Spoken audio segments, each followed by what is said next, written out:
memberikan kami udara untuk bernafas. Engkau memberikan kami semua yang terbaik. Biar hari ini Bapa, Engkau berbicara bagi kami.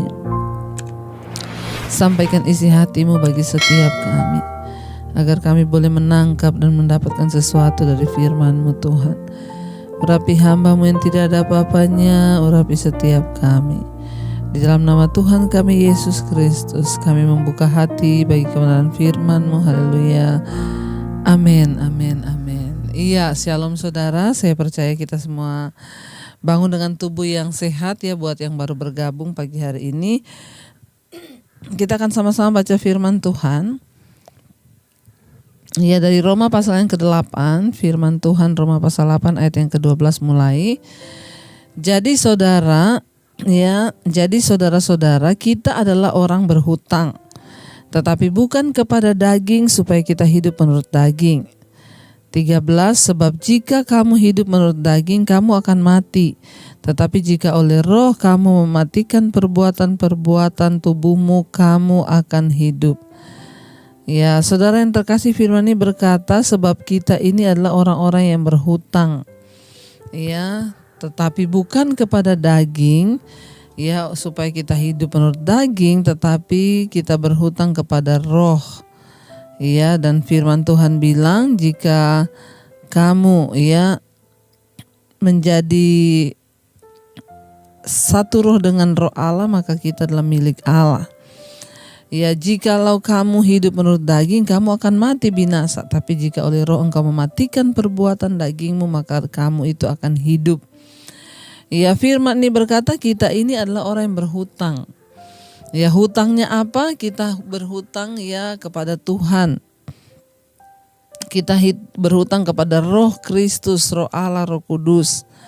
Ya, karena itu firman ini berkata, jadi kita ini adalah orang yang berhutang, tapi bukan kepada daging supaya hidup menurut daging.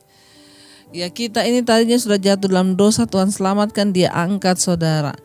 Dia angkat kita, ya, Dia selamatkan kita. Dan itulah hutang yang terbesar yang kita tidak akan pernah bisa bayar kepada Tuhan. Kita diangkat dari lembah dosa, kita diangkat dari lembah kekelaman, hidup kita dibenerin, dan akhirnya kita mulai mengenal kebenaran yang memerdekakan kita. Jadi kita harus sadar bahwa setiap kita, saudara dan saya, kita adalah orang-orang yang berhutang. Ya, saudara berhutang, saya juga berhutang. Berhutang kepada siapa? Bukan kepada daging supaya kita hidup menurut daging, tapi kita berhutang kepada Tuhan supaya kita hidup menurut Tuhan. Ya, kita adalah orang berhutang, tetapi bukan kepada daging supaya kita hidup menurut daging. Ya, jadi ingat saudara, kita telah ditebus dengan harga yang mahal, yaitu harga Kristus, dan itulah yang dapat menyelamatkan kita. Ya, kita ini diselamatkan ya dari segala perbuatan daging yang akan menjerumuskan kita masuk ke dalam dosa, saudara, dan kebinasaan. Jadi tubuh manusia itu terdiri dari tubuh, jiwa, dan roh. Tubuh itu daging ini, saudara, ya. Jadi firman ini berkata kita adalah orang yang berhutang, ya, bukan kepada daging supaya kita hidup menuruti keinginan daging. Orang yang hidup menuruti keinginan daging, keinginan dosa, kenajisan, percabulan, ya, dia berpikir bahwa ketika dia itu terus melakukan semuanya itu mengikuti keinginan dagingnya, ya, dia berpikir dia memuaskan, ya, dia berpikir untuk sesaat dia ya puas, dia menikmati dosa itu, tapi setelah itu akan membawa kepada kebinasaan. Makanya firman Tuhan ini berkata, ingat saudara-saudara dan saya, kita orang berhutang. Ya, saya berhutang kepada Tuhan, saudara juga berhutang, dan kalau kita berhutang itu ya harus dibayar. Jangan pura-pura lupa, apalagi hidup jauh dari Tuhan. Ya, tetapi bukan kepada daging kita berhutangnya, tapi kita berhutang kepada Tuhan, kepada Roh Kristus, ya. Jadi jangan lagi hidup menurut daging, karena kita udah gak ada hutang dosa, udah gak ada hutang maut kepada daging. Ya, ayat firman Tuhan berkata ayat 13, sebab jika kamu hidup menurut daging, kamu akan mati. Tetapi jika oleh roh kamu mematikan perbuatan-perbuatan tubuhmu, maka kamu akan hidup. Ya, tetapi kita ini saudara percaya ya bahwa ya kita yang hidup tidak mengikuti daging kita, Tuhan selamatkan kita. Ya, sebab firman ini berkata jika kamu hidup menurut daging, kamu akan mati.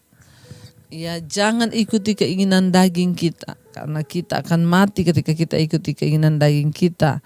Ya, kalau kamu hidup menurut keinginan daging, maka kamu akan mati. Tetapi jika oleh roh